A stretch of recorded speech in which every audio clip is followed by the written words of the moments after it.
जय श्री कृष्ण मित्रों, मैं रश्मि अपने किस्से और कहानी की दुनिया में आपका स्वागत करती हूँ। आज आपको संत शिरोमणि रसखान के जीवन के विषय में बताती हूँ। रसखान का जन्म एक पठान परिवार में हुआ था और इनके पहले का नाम सैयद इब्राहिम था। कहते हैं कि रसखान एक लड़की से, बनिया लड़की से बहुत प्रेम करते थे और हमेशा उसके पीछे पीछे घूमते थे। तो एक बार रसखान ने दो लोगों को आपस में बात करते हुए सुना कि ये लड़का जितना इस लड़की के पीछे पीछे घूमता है, इससे प्रेम करता है, इतना भगवान से प्रेम करे, भगवान के पीछे घूमे तो ये तो भगवान को पाले, इसका तो उद्धार हो जाए। रसखान के मन में यह बात बैठ गई। तो एक बार की बात है कि रसखान गुजर रहे थे कहीं से, तो भगवत कथा चल रही थी, यह दिल्ली की बात है। तो रसखान वह कथा सुनने बैठ गए, उन्हें बड़ा रस आने लग गया। तो भगवताचार्य भगवान श्री कृष्ण के रूप सौंदर्य का वर्णन कर रहे थे और बता रहे थे कि गोपियां श्री कृष्ण से कितना प्रेम करती हैं, उनका प्रेम कितना निस्वार्थ, कितना अटूट है। जब रसखान ये कथा सुनने लगे तो उन्हें बड़ा आश्चर्य हुआ। उन्हें भगवान कृष्ण की जब मोहक छवि देखी और गोपियों को देखा तो वे और भी मोहित हो गए और सोचने लगे कि कोई इतना भी सुंदर हो सकता है क्या?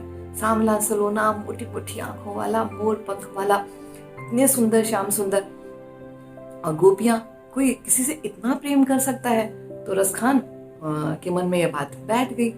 अब जब कथा समाप्त हुई तो रसखान ने उनसे पूछा, भगवताचार्य से, कि क्या कृष्ण इतने सुंदर हैं? तो भगवताचार्य ने कहा कि कृष्ण तो बहुत सुंदर हैं, वो तो इस संसार में सबसे सुंदर है और गोपियां उनसे कितना प्रेम करती हैं।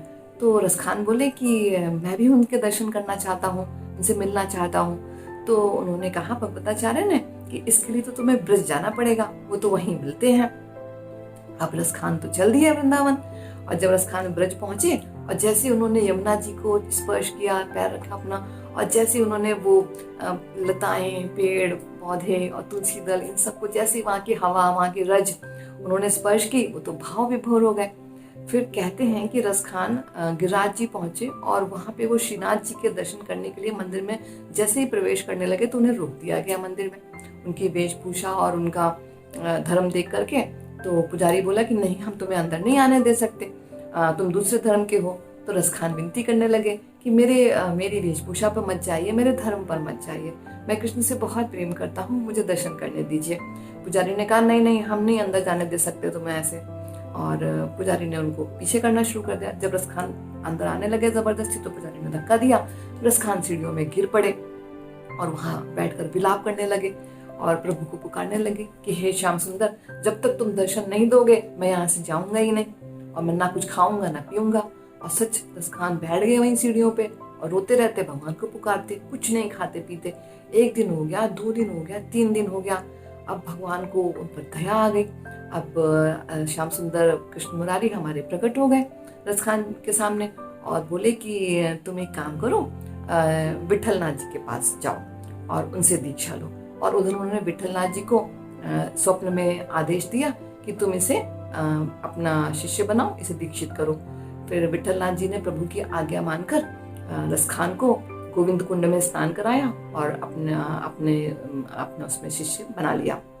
इस प्रकार रसखान वल्लभ संप्रदाय में शामिल हो गए।